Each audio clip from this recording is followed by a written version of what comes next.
Yeah. Live and direct from the new planet Earth, where pandemics are plenty, but the girls are still pretty in fashionable dresses. You know what I'm talking about. Where ignorance is bliss, and you ain't gotta give a about no code. Tell me who unleashed our animal instinct. Why the op standing there tickle pink? Have a drink, no more liquor. Got a poison. One thicker, one gangster, one hole in the desert for the snitch.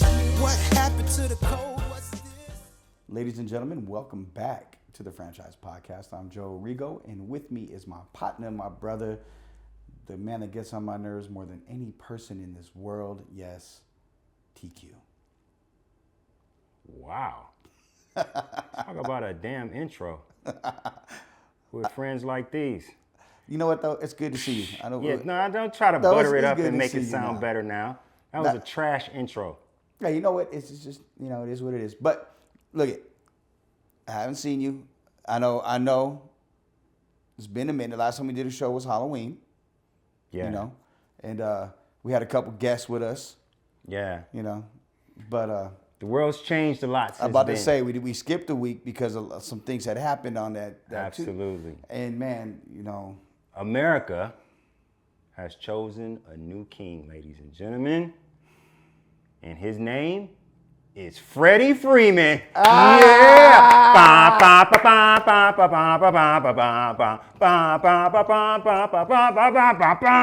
los We the Dodgers. champs, baby, los Dodgers. Now I don't hear nobody say nothing about the Dodgers going forward. Nothing. Shut up. We're still on our parade. We just left our bus riding up Blue Diamond about 30 minutes ago. We've been riding up Blue Diamond ever since we won the championship every day. So if anybody in Las Vegas wants the chance to come and experience the Dodgers championship parade that we did not get in 2020, it has extended up to 15. Me and Joe have a parade every day. You can catch us around 2 p.m. riding up and down Blue Diamond, double-decker bus, top chopped. It's on, baby. We're gonna be celebrating for a while. It's blue heaven. Please blue believe heaven it. here. Woo, champs. You know what? Let's talk about that in a little bit. Okay. Let's talk about something that pertains to right here in Las Vegas, because we have to talk about. There's a lot of goings on and Intermediate Health Center down at Raiders headquarters. Let's get to the Raiders.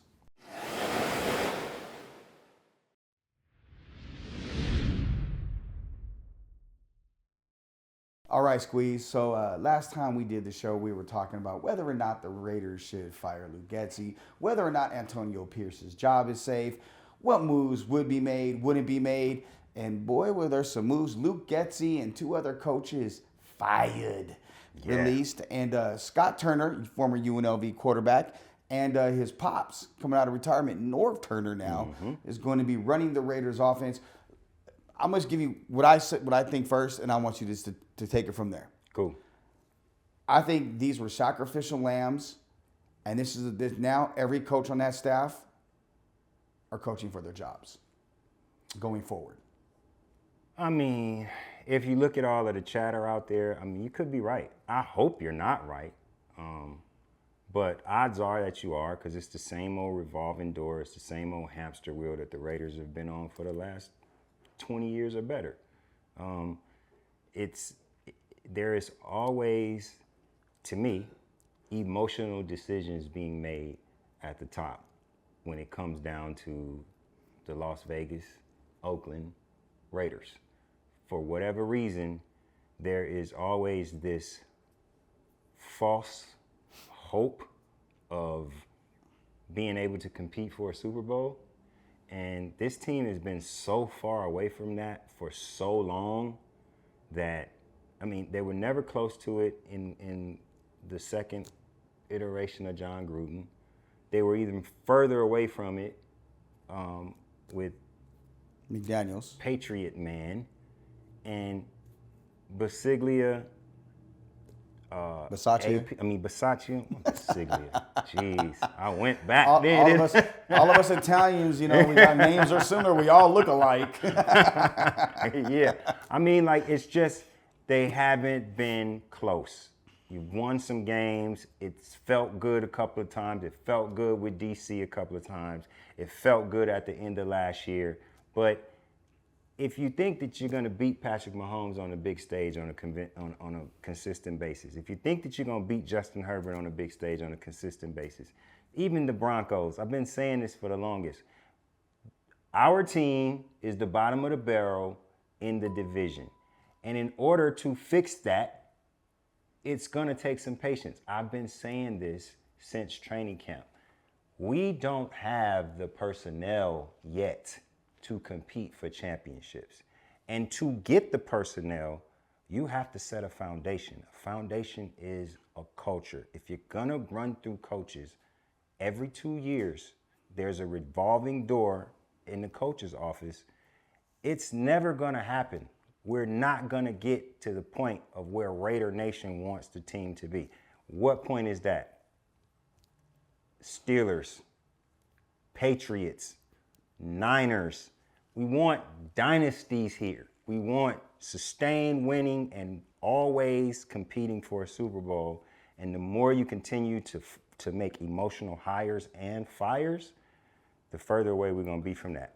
That being said, I am so glad, and so is Oakland, Los Angeles, and Las Vegas, that Luke Getsy got his ass up out of here.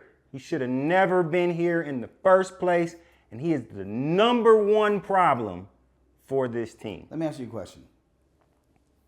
You said he shouldn't be here in the first place. Now, Absolutely. Now, Cliff Kingsbury had the job.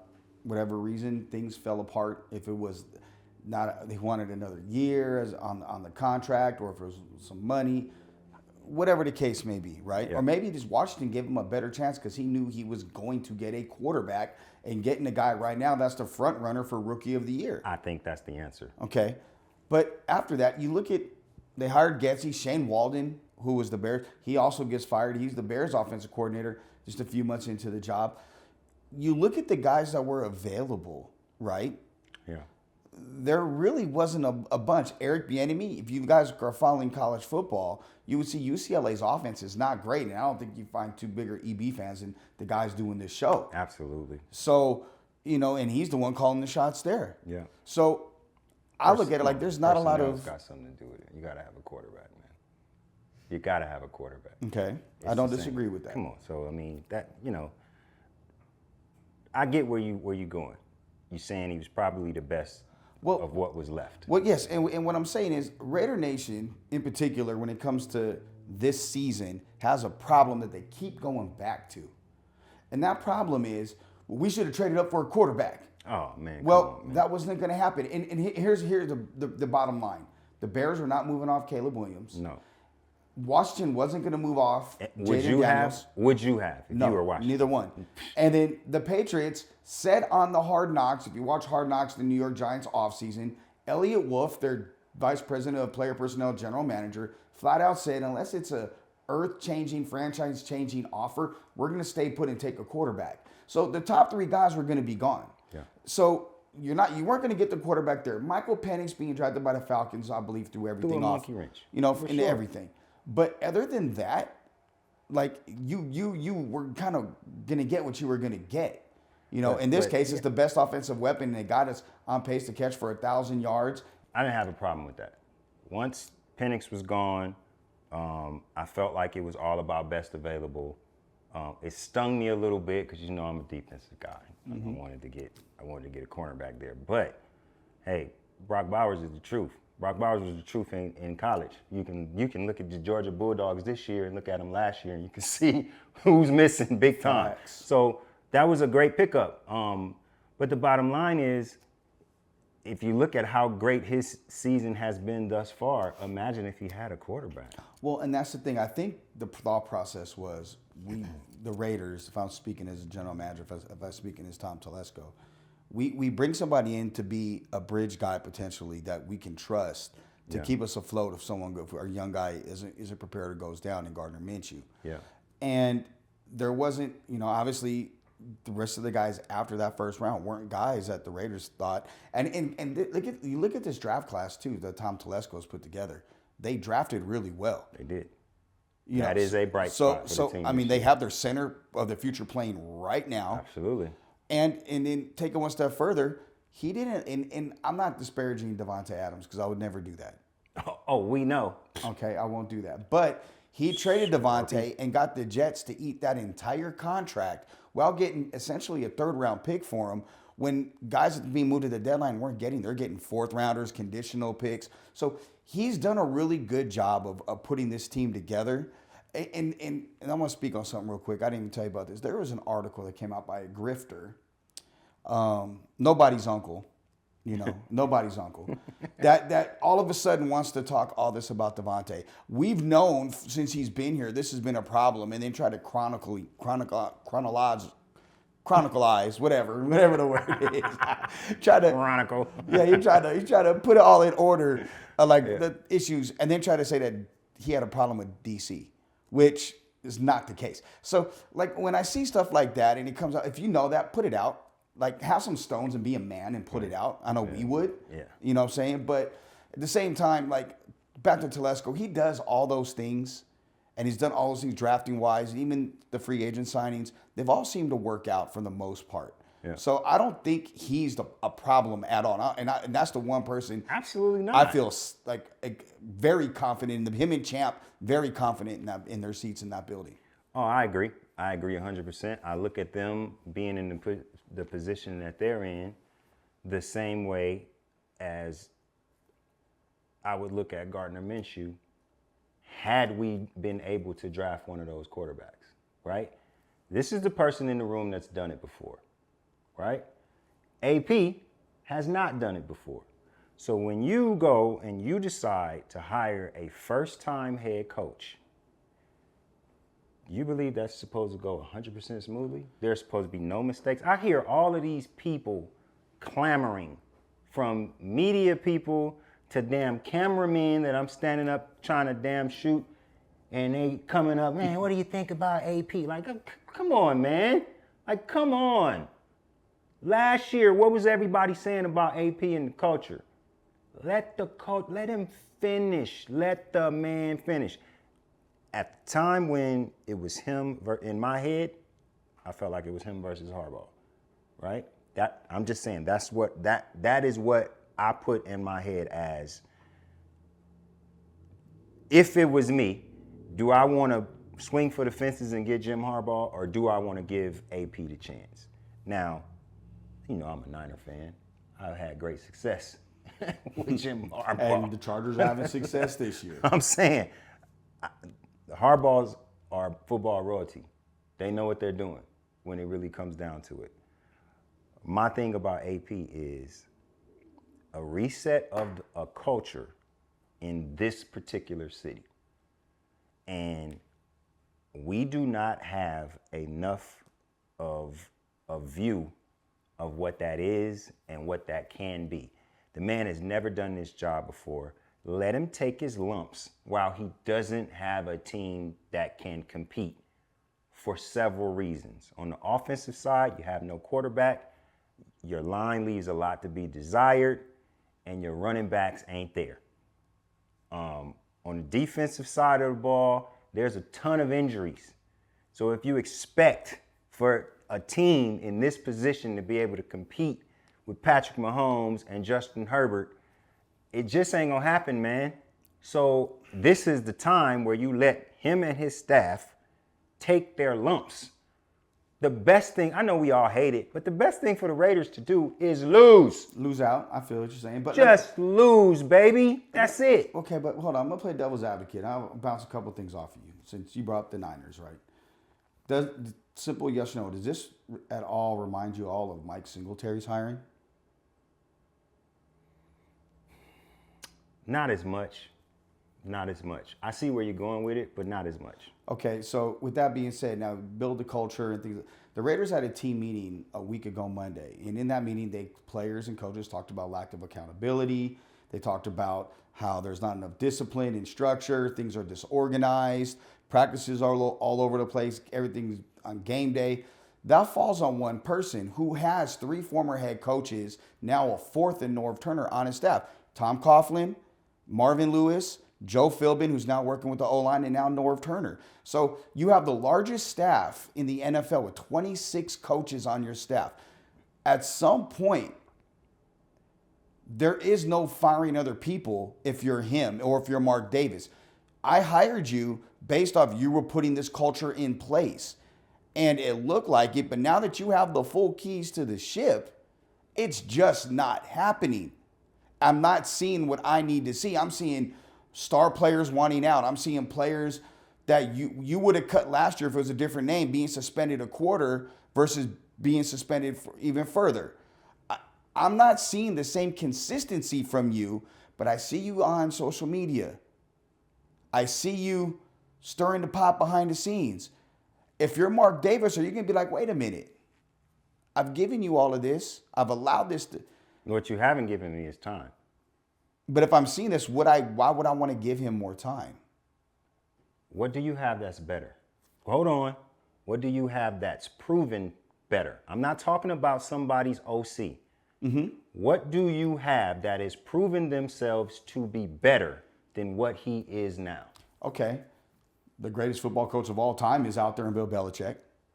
A person that has had success getting teams to playoffs and building a culture of winning, necessarily winning titles. Is Tom Brady coming with him? He's already in the building. Mike Is Vrabel. Tom Brady coming to suit up and throw the ball under Bill Belichick's tutelage? Absolutely not. What has Bill Belichick done without Tom Brady? Got fired. Built the Cleveland Browns to become the Baltimore Ravens to win those Super Bowls. No. Those are all his guys. No. As far as most of I'm those not talking draft about in the picks. 70s. I'm talking about now, in the social media age, where every kid coming into the draft is already a millionaire or damn near close, where you're not going to be their daddy, where they pulling up in a hotter car than yours. Right, by choice, I get it. The world has changed. Bill Belichick is gone. Nick Saban is gone. The pillars of football for the last 20, 30, 40 years are gone because the players have changed. Bill Belichick is not the answer. There are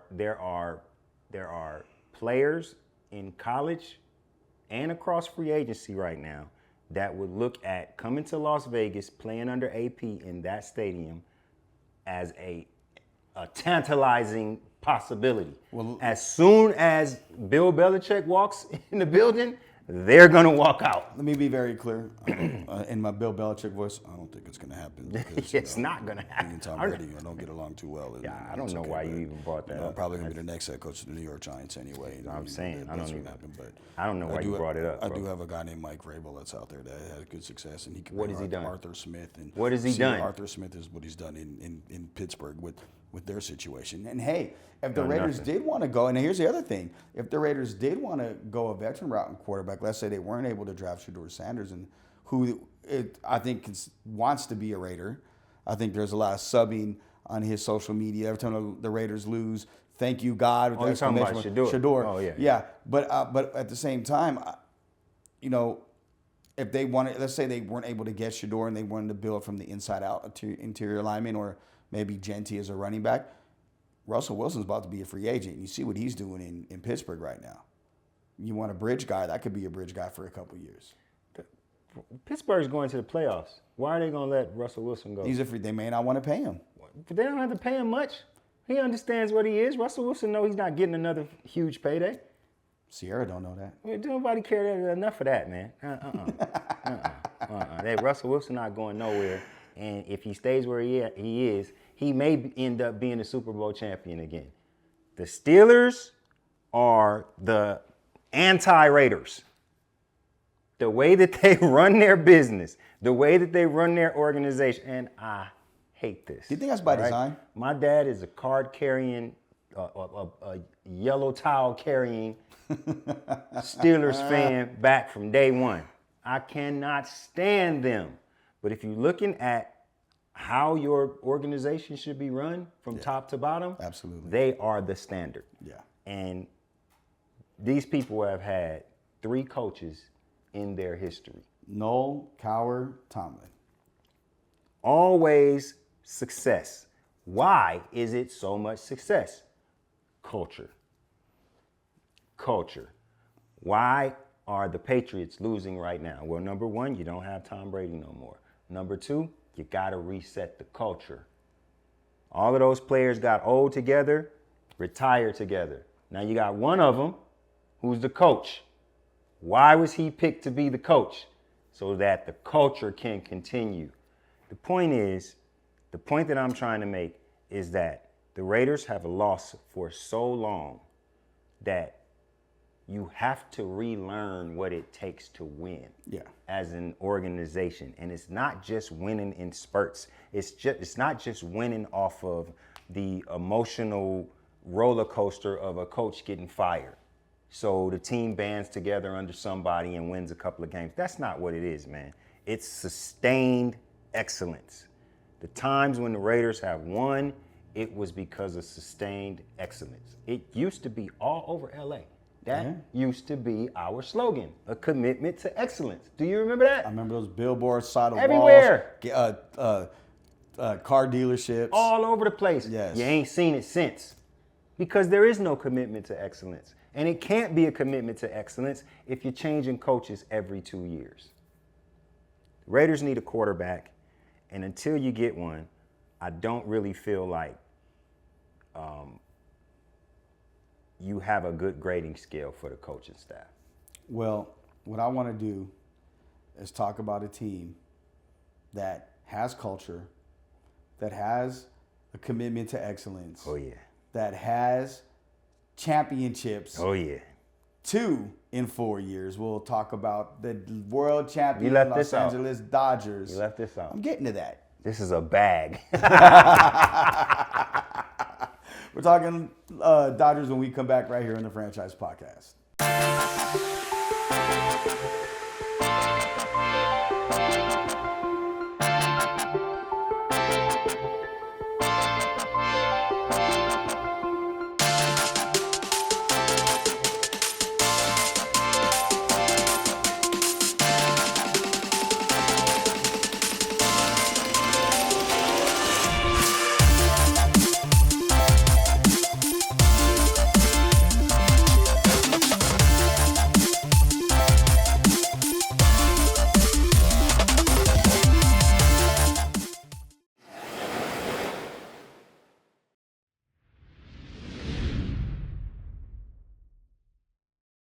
Welcome back to the Franchise Podcast. TQ and Joe Arrigo. All right, man.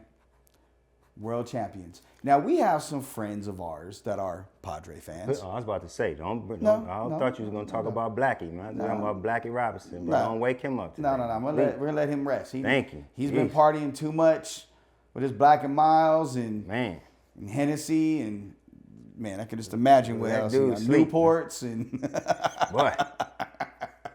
But we have some friends that are Padre fans that constantly gave us a lot of shit, point blank, because that 2020 championship didn't mean anything. Well, all the Dodgers did was on November 1st, first day of November, turn around, win the World Series. Number 8 in 24 the year, Kobe's numbers, might I add. And it was all kicked off in game 1. We're at a UNLV football game. You're on the sidelines. I'm in the press box. And all of a sudden, we're like, oh. And everybody has their computers up. And we're watching the game on the computers and watching the football game. And Freddie comes up and hits that grand slam. And looks like the Statue of Liberty when he did it. Just stood there with the bat. Man. That changed the course of the World Series at that moment. I'm telling you right now. I mean, I never thought that the Yankees. Okay, at the beginning of the year, this was my dream to end it this way. Padres, Mets, Yankees. That's the way I wanted to do it. Some of y'all know, some of y'all don't. Half my family's from New York. Some of them from uptown, some of them from Queens. So like G. Half of them Mets fans, half of them Yankee fans. It was perfect. Then I got a lot of friends, for whatever reason, are Padres fans, which is... They like caca and pee-pee colors? Which is stupid. But this was like the perfect way to do this, man. And I will never forget 88, sitting there watching Gibby, jumping up and down on my parents' bed. Saturday after Saturday evening. Absolutely. I remember that like it was yesterday. And then I'll never forget sitting there with my camera. I'm on my knees during the UNLV game. I got my phone on watching the game. The security guards don't want me to leave the area that I'm in because They're watching. I'm giving them the play-by-play. And man, when he hit the grand slam, I left my post. I screamed in the middle. You know how sometimes it's a lull in the action. It's just quiet in it. It sounded like I had a megaphone. I looked around and so many people was looking at me. And then one security guard was like, "What happened?" I'm like, he just hit a grand slam. What? Bro, like 5 different security guards just came. I'm like, yo, we all gonna get fired. Like, we in the middle of a game, bro. But it just goes to show, man, the Dodgers are a brand that people like us, people our age, it reminds us of our youth. 100%. Like, it just does. And like them, their championship, I don't know, it just seems like it means so much more to our city. Like, we remember the Raiders winning championships, all of the Laker championships, the USC championship across the board. It's just something about when the Dodgers do it. And I mean, I guess that's part of why they call it America's pastime, man. Because baseball just makes you feel different. It's and I would agree, and I think it's too. It means a lot when the Lakers win. Like, there's nothing like driving down anywhere in Southern California and seeing Laker flags in May and June. Oh yeah, you love it. Like out there. I think we've seen it so much that it's just kind of like it's an expectation more so than like I didn't get to go to the parade because it was on Friday. We have to shoot high school football on Friday, which we love to do. But to sit at home and watch it that morning, like the happiness, the amount of people, it was never, none of the Laker parades that I went to was that big. Okay, this is why I think it's like this. That's the one team in all of LA that brings all the races together. Because you look at what Fernando, what he did for all the Hispanics in East Los and Chavez Ravine. You have all the brothers, Jackie Robinson, the white dudes and the Jewish people with Sandy Koufax. Good point. You got all the races that come together as one. Yeah, I never even thought about it like that. You know, and that's the one. The Lakers, it's not like that. Right. You know, USC, it's not really like that. Right. But I also think that just the proximity of Chavez, where it's at, it kind of just because you still got that Pasadena crowd that slide in. Yeah. So I mean, it was great, man. It was great to see. I've been waiting on it. We got robbed in 2020 in more ways than one. Nobody wants to give us credit for that championship. We didn't get a parade. We don't care. Enough's enough. We are the champions, and I truly believe we're gonna have the best offseason in MLB. Okay. And we'll be right back here next year this time. Let's talk about the offseason real quick. And I think the interesting part about this Dodgers team was the relationship of everybody in the clubhouse. Yes. There's a genuine like for each other. And when you have strong clubhouse leadership. Yes. Like from Mookie Betts and Freddie Freeman. Yes. And Kershaw, Buehler, like Kike Hernandez. Those are Doc. guys. Well, no, I'm getting to that. I'm talking about from a player standpoint. Yeah. And then when you bring in the greatest player in the world, maybe ever, in Shohei Ohtani, and it's, hey, we're going to have fun. Like, just be you. Don't worry about it. We got everything covered. Yeah. And that starts then with Doc. That starts with Dave Roberts, who, in my opinion, is a Hall of Fame manager. He's very underrated as a manager. Absolutely. And I'm glad Mookie said that this was a World Series and they wouldn't have won this title if he wasn't the manager. 100%. It's all on him. And I think all of it. And I told you this when we talked about it over the phone. I think that he went away from the analytics. He went away from the rule book. You can see he did. He started going with small ball to something, using the Absolutely pitching staff. see it. And I think credit Andrew Friedman for saying, okay, go do it. Because I bet you his job was on the line. Yeah. You go do it. If you win it, I got nothing to say. Right. So now you look at this team and there are question marks. Okay. You have Teoscar Hernandez. You have... Ought to be a shoo-in to re-sign that guy. It should be, but you never know. You have Buehler and Kershaw, both free agents. Flattery is a free agent. there's a bunch of guys that again, we don't know, or you don't know if they're going to come back. And the Dodgers also have a bag to play with because Mookie, Freddie, and Shohei deferred a bunch of money in their contracts for this offseason in particular because Juan Soto was out there. You have potentially a trade for Crochet or sign Max Fried or sign the pitcher from the Orioles. Forget his name right now. But like you have those guys. You could trade for a Devin Williams. You could sign Willie Adames to play short and then let Edman be your super utility guy. There is a bunch of things that could happen where not only does this Dodger team get a new look, but the core pieces are there from the clubhouse, and they can be even better than what they were last year.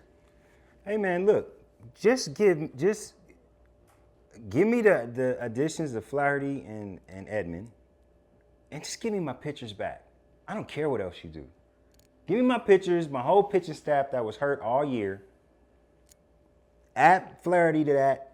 Add Edman to that.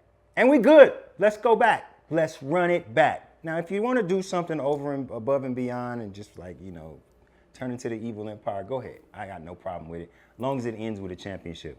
I believe that the same team that we had at the trade deadline this year, with the injuries back next year, World Series champs again. I think there's going to be changes. One, I think Roki Sasaki from Japan, I think the Dodgers are going to get him. Yep. And he's arguably the best pitcher on the planet. He sits at, hold on. He sits at 99, but 102, 103 mile an hour fastball with movement, 5-pitch mix, and he dominated in the WBC against Major League Baseball players. Okay. And he's 23 years old, and you'll have his control for 6 years before you can have to add any money to that contract. So you have money to play with, right? Yeah. Juan Soto's 26 years old. He's one of the top 2 or 3 hitters in all of baseball. There's a hole in right field now that Mookie's the full-time second baseman. Why wouldn't you go sign him and Teoscar to be your corner outfielders? To me, I'm just not a Juan Soto guy, man. Just not. Like Juan Soto to me, just that's not a Dodger. I have nothing to put behind it. And it could be because I still see him with that ugly brown and pee-pee color on. I don't know. If you go from the Padres to the Yankees, I just probably won't like you. Period. You know what I'm saying? So I don't think we need Juan Soto. If we sign him, fine. All that's doing is literally putting an extra layer of icing on top of a cake full of icing. That's all. So if you want to do it, just to make everybody hate us even more, I'm all for that. I'm all for them being the villains. Do I feel like we need Juan Soto? No, I don't. Ain't no team going to be perfect. You're going to have a hole somewhere. Everybody's got some kind of weakness. And the Dodgers' weakness this year was injuries. Nothing else. Well, I think there's...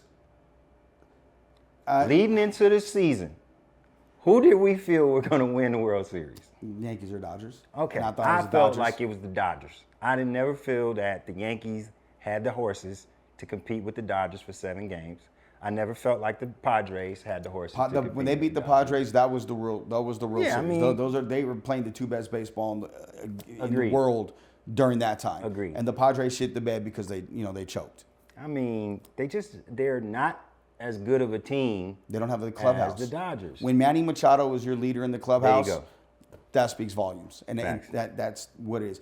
But with that, for me, you said your ideal offseason would be everybody come back. Okay, mine ideal Dodger offseason. I add the pitcher. Sasaki. Kid. Yeah, okay. Sure. My ideal Dodger offseason: Roki Sasaki, trade for Garrett Crochet, trade for Devin Williams, closer for the Brewers, sign Willie Adames, re-sign Teoscar Hernandez and Kike Hernandez, and then just for the hell of it, bring in Juan Soto. Let's try to break the wins record and win number 9. Who's leaving? Well, with our free agents. And in a Crochet trade or even the Devin Williams trade, I think Gavin Lux is at a point where in his career where he still got some value, but he can play either middle infield position. I think James Outman, who's James Outman was even Outman's there. I know you don't like this, but Dustin May and some of those younger pitchers that they have that's coming up through the system. They got a young catcher, Cartagena, that is a guy that teams value, switch hitting catcher. And then, a guy that I think should be gone and needed to be gone a long time ago, but you could probably throw him in a deal just because salary rises, get rid of Chris Taylor. I got no problem with that. You're not going to get rid of any of your core guys. You don't get rid of Miguel Rojas. Well, I was getting ready to cuss because I knew you was throwing Munch in there. I'm glad you didn't. No, I think no. Look, here's the thing with Munchie. If you can get a Nolan Arriato or somebody like that, which he's going to go on the block. Look, Munch hit 250-ish, maybe. Struck out. I think he may have led the team in strikeouts. He did. I mean, like that's a problem for me. Clubhouse, though, man. They love him. Bro. Okay, they love him, but his defense is subpar. He's glue. It's not subpar, bro. He had some times during this year where some things wasn't working out. He had other times where he's balling out of control, looking like the best third baseman in the league. What are you saying? Yes, man. He had certain. Munchie can come up with a play with his fat ass where he looks like he's the man. He's like, how did he do that? How did he catch that ball? How did he stop that from going past him? How did he make that throw that fast? Oh, yeah, he balled out certain times this year, and he balled out certain times last year. And like you just make him like he's a T-ball player. No, and he's not. No, I just don't think he's the same player from when he hurt his elbow. Part of the reason why they signed Freddie. You're not either. No, Michael's a whole broken arm. You don't throw the ball the same with a broken arm. I don't throw the ball at all anymore. Okay, so I'm saying, if you play for that long, you get an injury, hey, you're not going to be as good as you were. As long as you're good, he's good. He's a champ. 2-time. Yeah, that's true. I can't argue the champ part. Come on, man. And his NLCS was very good. Very good. World Series, Look, sucked a fat one. Munchie steps up when he needs to, man. He steps up when he needs to. And we was just talking about this with the Raiders. Don't let the culture go away when you already have a championship team. You're bringing some all-world, all-universe player in that quite possibly is an asshole or may do something that everybody don't like. He's not a part of the family. Is he going to ingratiate himself into the family? Or is he just going to ruin things? Who knows? But the point is, when it ain't broke, why go fixing it? You're the champs. Because you're about to get a load of pitchers back. Don't do too much, man. Well, I'm saying with Munchie in particular, age comes into play. I get it. Age and He salary. got another year. You can give him another year. No. He's Andrew Friedman, you're a better man than me if you do. You didn't even mention Munchie.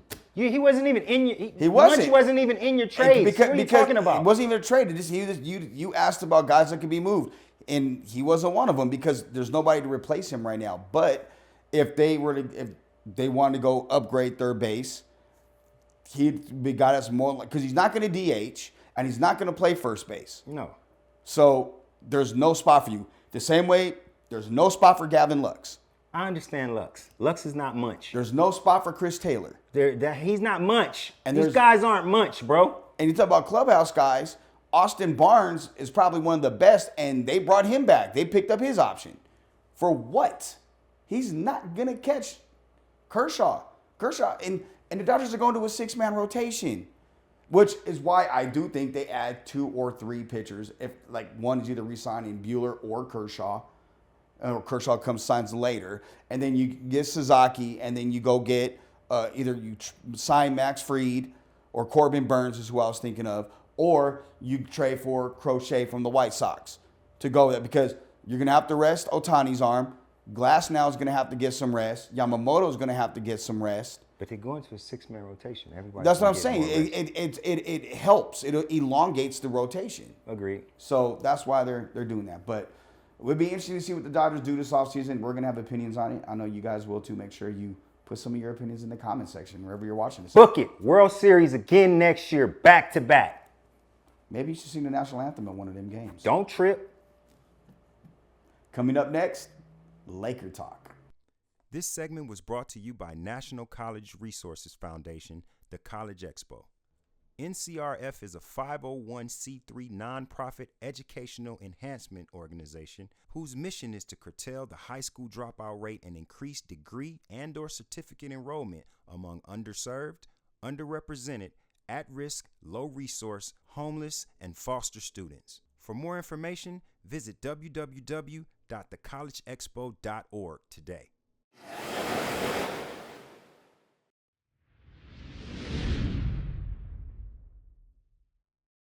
Welcome back to the Franchise Podcast. Joe Arrigo, TQ. We just talked about one of LA's favorite teams, the Dodgers. Now let's talk about the purple and gold, the Lakers. Yeah. All right, man. So JJ Redick has done a really good job so far this year, in my opinion. Early in the year, he's done a lot of good things like accountability for not just himself, but players. Sitting out, making the move from putting D'Angelo Russell as a starter to the bench and inserting Cam Reddish in that starting role because D'Lo wasn't as consistent maybe with his preparation. And then D'Lo, to his credit, says, hey, look, I just want to win. So I see a difference there. AD is playing like an MVP and a defensive player of the year. LeBron is allowing the offense to not necessarily go through him, but him more facilitate more, which is helping him out. And JJ Redick's overall, I don't know, his persona or the way that he just views the team and interacts, it's night and day from what we've seen last year with the Lakers and Darvin Ham. Well, first and foremost, I haven't seen the Lakers actually running sets in how many years with Phil Jackson? Yeah. So that is a welcome surprise. I'm happy about that because everybody out there seems to know what they're doing. Whereas last year before last, even in the Vogel years, sometimes they kind of seem lost. You know, those games where they would come out and just get shellacked because nobody seems to know what's going on. It's like we was talking about Bill Belichick earlier. It's like JJ Redick is the opposite of that. I think that he played so recently, and after playing, he went straight to the desk to talk basketball and then to call basketball. And I think that it allows him to accept and kind of live on the bridge between the old player and the new my brand type player. Right. And I think that his conversation, his communication, his knowledge of the game, and the way that he delivers to his players will bode well for the Lakers now and the Lakers in the future with getting new players to come in, in off seasons. The D'Lo thing, I think, was more about raising the level of the bench play than it was about what D'Lo was actually doing right or wrong in the starting lineup. The Lakers bench just leaves something to be desired, and they need a player who is not scared to go and get a shot. Did you see what JJ said about? Well, it was talking about Gabe Vincent. He was like, it would be great if we had someone play 18 minutes a game and actually shoot the ball. Gabe Vincent played 18 minutes and didn't attempt a shot. You know what? I said at the beginning of the year that with him and Vando being out most of the year last year, or all of the year last year, it didn't really give us a complete view of the Lakers because that's what we lacked. Those two players' best skills are what the Lakers lacked most in the lineup from last year. Yeah. But Gabe Vincent is going to have to either, I don't know if he's uncomfortable. I don't know what, he's got to get some more dog in him. How are you uncomfortable if you've been here? I understand if you're here year one. You were here all year, rode your ass on the pine, gun and ski masked, tens of millions of dollars from the Lakers, played in less than 20 games. And if you're still uncomfortable, I'm sorry, that's some bullshit. Like something's not clicking. If something's not clicking, I even watching the post game show. That might have been that same night. James and D Fish and all, on the access. Yeah. And they're even perplexed by what's up with this dude. I don't know, man. I'm hoping that it's just him getting his legs back under him. It's early in the season. But it's just something is not connecting with him. And I don't think it's a physical thing. I think it's a mental thing. That's what it seems like. Seems like he's checked out. He seems a little scared. Like, you know, when DC got hurt, those first couple of games back, where he kind of still that way a little bit. Like when Derek Carr broke his leg, he turned into a different player. But you really could see it that next season, those first couple of games, where he was just unsure and skittish. Gabe Vincent reminds me of that, and hopefully, you know, something clicks. I think that's, like I said, it's more mental than anything else. Like, Derek Carr didn't lose his ability to throw the ball. He still throws a great ball. Yeah. So, like, Gabe Vincent can shoot. Still, please just shoot. If you brick, you brick. Shoot the ball. Eventually, it's gonna go in. That's what you're there for. But the same thing happened to Beasley when he got here. Exactly. You know, like you can go down the line. Well, yeah. I mean, Glenn Rice. Been years. We go and get the best shooter in the league, and he comes to LA and builds a brick house, man. I don't know. Is it the lights on the Staples Center? Because I know they're different. They're usually lighter, or they're usually they don't like the crowd. They only like the court. Yeah, because that's the center. It's a stage effect. It's the thing. They started the bus started that. Yeah. Form. Some other teams have taken to it now, but I don't know. That could be it. I don't know what it is, but I just know in history, man, we have gone and got all of these shooters, and they come to us and just lay an egg. Don't understand it. If somebody told me, okay, it's the lights, then it would make a whole lot of sense to me, because it don't right now. Well, one of the things too, like, and I think it's stupid that people talk about it. Oh, Trae Young. Okay, first of all, the Lakers aren't going to trade Austin Reeves, Dalton Knecht, and somebody else for Trae Young in that albatross of a contract. Come on, man. Like, that's what's not going to happen, especially now that LeBron says he may want to play 2 or 3 more years. Stop it. So, I mean, like, I think that's a non-conversation. It's a non-factor. Look, sometimes, like, we all fans, you know what I'm saying? And we're all, especially when you get to the teams that have won so much, right? When you're doing anything other than winning, we are losing our brains, right? So people just spew all kinds of stuff. Like, I don't even see how that makes the team any better. To me, that seems like it makes the team worse. Yeah, you shorten your bench. You're not as strong. Exactly. Like, not like they got the best bench now. Now you're going to make it even worse. It's like, come on, stop. Nobody's doing that. The best thing that the Lakers can do is continue to play together. Put an emphasis back on defense. Yes. Because that is the biggest problem right now. They're not playing enough defense. You cannot expect for AD, who has had a history of injuries. What's this eye situation? Is he playing tomorrow? He got scratched an eye. He's allegedly playing, but he's not going to wear goggles or glasses. All right. Well, I mean, like, you can't just ride him completely. Like, you gotta give him some rest, let him sit down. The bench has to come in and do their thing, at least defensively. If shots ain't falling, okay, shots ain't falling. It happens.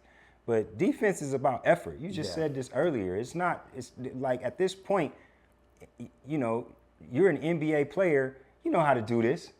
You've been doing this since the YMCA. You've been doing this all through school. Like, come on, man. Come out and stick somebody. That's the Lakers' biggest problem right now. If I say anything needs to change immediately, it needs to be that, because you can't go in the playoffs playing this kind of defense. You know, it's funny. On Saturday evening, I was watching UNLV play Memphis. When I was getting ready to go to watch UNLV football, play Hawaii, and it was getting late in the fourth or the second half, and UNLV's one of their assistant coaches, Brett Peary, and Kevin Kruger is coaching hard, and Brett yelled something out, and he got to the ground, and he was like, "Give me some wood." I haven't heard that since high school, but that's really what it is. Like, defense is just moving your feet, keeping someone in front of you, and having active hands, and just having a will or a want to do that. And talking. Yes, communicating. Well, communication in any sport has to be top notch. But for me, that's the thing. That's why Reddish was inserted in a lineup. It gave him a little more defensive oomph than with D'Lo. Dalton Knecht has been up and down, but you expect that in his rookie year, early on. But I think he's going to start finding his groove. I don't have any expectations for Bronny this year. I'm just going to be honest. I have zero expectations. Right. What we're seeing with him, G League and backup, it's going to be that way the entire year. Maybe like that next year as well. We know what that is. Yeah. And then last but not least, if they're talking about any type of trades, it's not going to be for a point guard. It's going to be for a big man. And with the Lakers not picking up Jalen Hood-Scafano's contract, that contract plus Gabe Vincent puts them in a $21 million range, which, hey, guess who's just signed with Washington this offseason to play center that's contracts about that? Well, Valanciunas. So there's that opportunity to bring him over at the deadline with those guys. So, I mean, there's a ton of moves that could be made, but I agree with you. You know, I think they need to play as a team, as a unit together a lot more and develop that cohesiveness. Yes. And try to gel before any trades get made or they pull the trigger on anything. But absolutely. You brought in new pieces. You got a new system going. You got a new coach going. You got people coming back from injury. Like, this team needs some time to gel. They need some time to create a chemistry. Let's see if the team is good or not, because we don't know yet. Yeah. But, again, I think that, you know, I know we were all kind of, we was bummed when JJ got the job because, Man. you know what I'm saying, we had somebody else in our heads. Let's just say that. You know what pissed me off about it more than anything? What? I swear to, and this is on everything I love. What, Duke? I don't. okay.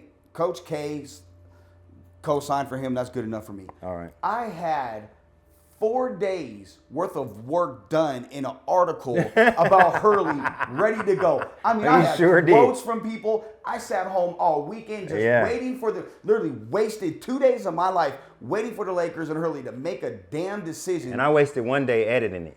Yeah. And then I had a meeting. I had a meeting at Sloan Canyon with their football coach that Monday, and I told Jesse, I said, bro, we go to this damn meeting. I guarantee the Lakers are going to make a decision on that. And then I got to call you or Trish or somebody to publish it right away. Then it came back, he didn't do it. You know how pissed I was?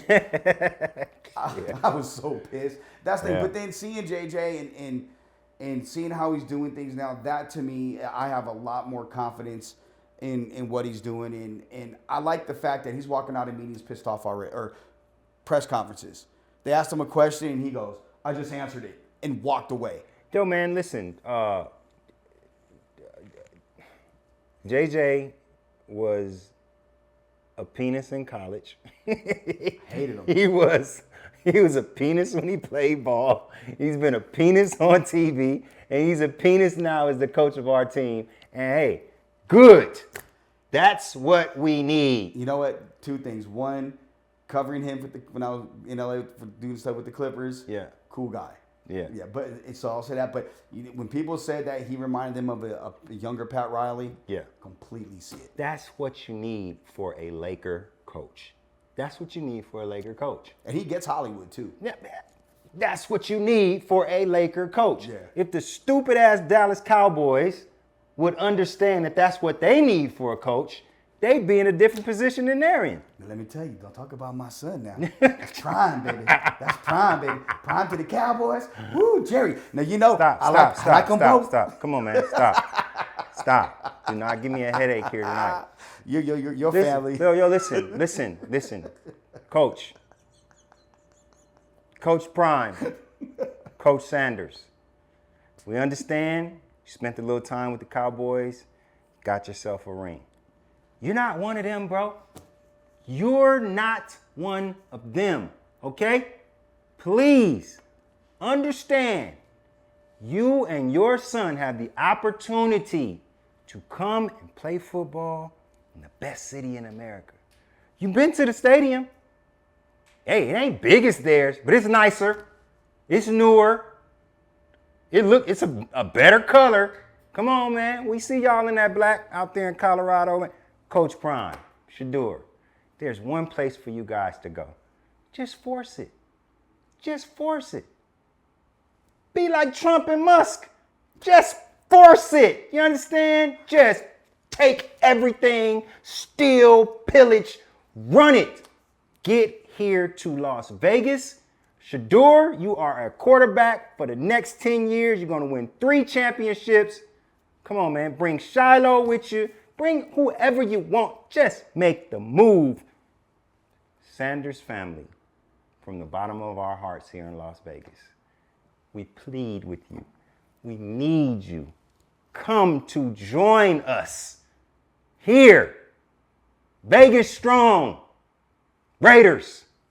And on that note, folks, we'll come back and talk to you about an icon that we lost not too long ago, and it's important to us. We'll talk to you right after this. This section was brought to you by Coldwell Banker Premier Realty. Coldwell Banker is a service-driven, highly productive team of professional sales and support people who are dedicated to consistently providing superior real estate brokerage and related services, setting the industry standard of value and excellence.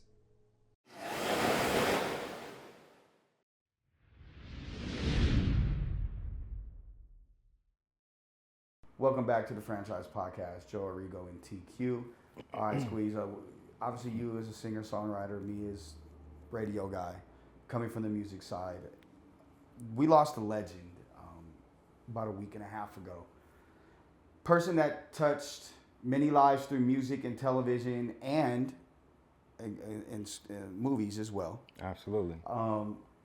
He may be the most influential producer in the history of music. He was. And that's Quincy Jones. Absolutely. He's reunited now with Clarence Avant, two Yes. best friends in heaven. Yes. And that's great to see. But Quincy touched so many lives, and everybody, I think, in our age group kind of associates him almost solely with Michael Jackson, but they don't know about a lot of the other things that he do. I want you to talk about the impact that Quincy Jones, Mr. Jones, had made on music and with you. Well, lead producer on what still got to be considered the greatest album of all time, Thriller, right? But all of the work that he did before that, Miles, Charlie Bird Parker, back in in the jazz days, he started as a jazz musician, a master of his craft, which made him such a great producer. But from what I've heard with the people who worked with him, he was never a dictator when it came down to the creativity on a project. He would always lean on the artist if he was working with a great one, the musicians that he would call in to play, had an impeccable ear and just a innovative way to produce that everybody, especially in black music, have taken from to this day. You mentioned Clarence Avant, Quincy. We lost John Amos. James Earl Jones. James Earl Jones. These are the black dads when I was growing up. You know what I'm saying? Yeah. Like, you saw so many pictures of Quincy with his huge family, with all his kids, you know what I'm saying, and how they interacted with each other. John Amos was everybody's dad from Good Time. He's definitely mine. My sister was just telling Pop, we used to say he looked like our dad back in the day. I don't do Skip Rock like that. Oh no, when Skip Rock would come home from work mad at the world, like, there you go. You know what I'm saying? Damn. But yeah, man, it's just, I remember my parents and even my grandparents telling me, get ready for this age, because what happens at this age is people die.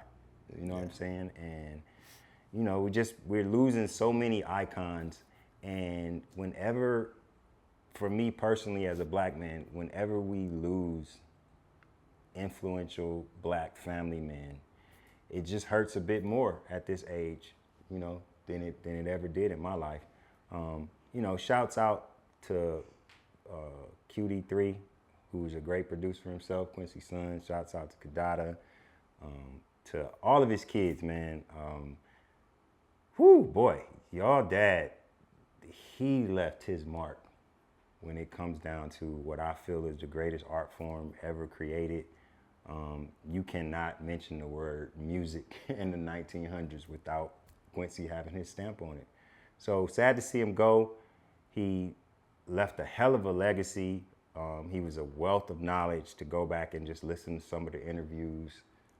like I've been doing all week, just to hear him speaking about his experiences and all, man. And it's just, for me, it's a shame to look at what music was when Quincy was doing it and to what it's come to today. You're not lying. Oh my goodness. You are not lying. Like, man. it just seems like, like. It's taking steps back. Yeah, for a large part of us who have made it a career, who just love it in its purest form, those are the type of guys that we're gonna miss because they ain't coming back for reasons of technology and instant gratification. Like, these were the days when, these guys would sit in the studio for hours and hours and hours trying to perfect one part. Okay, so I told you it has something to do with Quincy Jones in particular. I told you about how Atomic Dog got made, right? Yeah.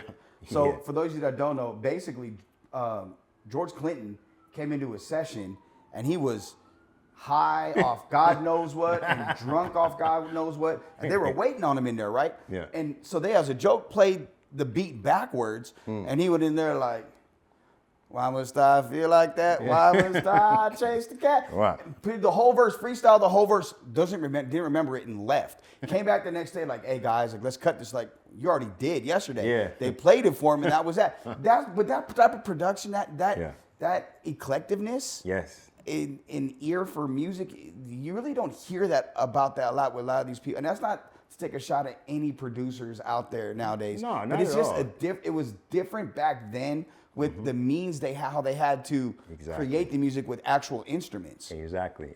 And to go back to that particular session, come on, man. George Clinton was surrounded by some of the best musicians we have ever seen and will ever see. I took one of them on the road with me, Ricky Rouse, my guitar I player. remember you telling me. So, and he ain't have to do much. You get what I'm saying? So it's like people like Quincy had the ear, had the cachet to be able to call up the best drummer on the planet, to be able to call up the best piano player on the planet. Michael, I need you to sing back up on this In the Rain song or whatever Exactly. it was. That type of thing right there is just, that's a thing of the past. I think the only person that wields that type of power in production right now is Dre. Yeah. And he has so many other bags of things going on that, he's probably, if he is producing, he's doing it for fun.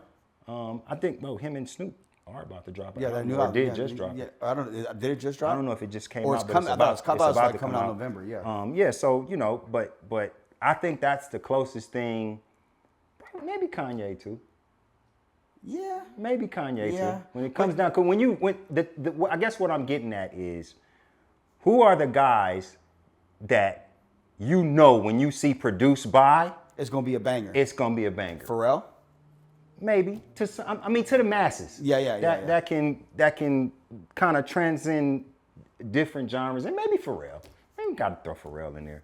But Quincy was the guy that look at all of those three guys that we said, and then put a virtuoso musician, Yeah.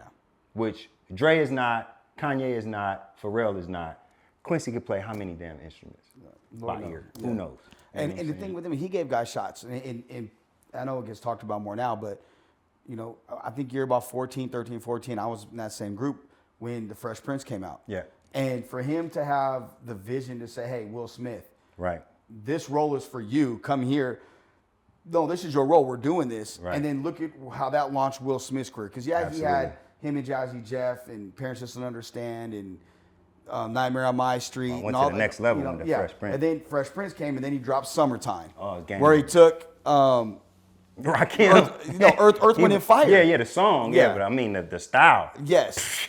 Rakim all day. Yeah, it's like and that's all Quincy Jones imprint and his stamp. And if you got stamped by Quincy Jones as being a person that knew what they were doing, or he trusted you or valued you, you could write your own ticket in music, in Hollywood, anywhere else. And like you said, to lose him, is like Fernando dying. Like, a part of childhood Absolutely. is dying when they pass away. 100%. I mean, a part of music, as far as I'm concerned. Like, yeah, I'm doing sports now. It's fun. I get to do it with my homeboy. You know, the music business has changed. It's not as interesting to me as it is. You know, I'm older, you know what I'm saying, than I was. But to just look at such a big chunk of that art form that I love left when Quincy left. Yeah. You know what I mean? So, again, shouts out to his family. Q, we want to say to you, thank you for your contribution to us. Thank you for your contribution to our parents and our grandparents. And our children. And our children, absolutely. And, you know, hopefully you are able to continue to shine on some of the best and the brightest musicians out there. Give them a little bit of when you can, sir. Thank you so much. And rest in peace. Live and direct from the new planet Earth, where pandemics are plenty, but the girls are still pretty in fashionable dresses. You know what I'm talking about. Where ignorance is bliss.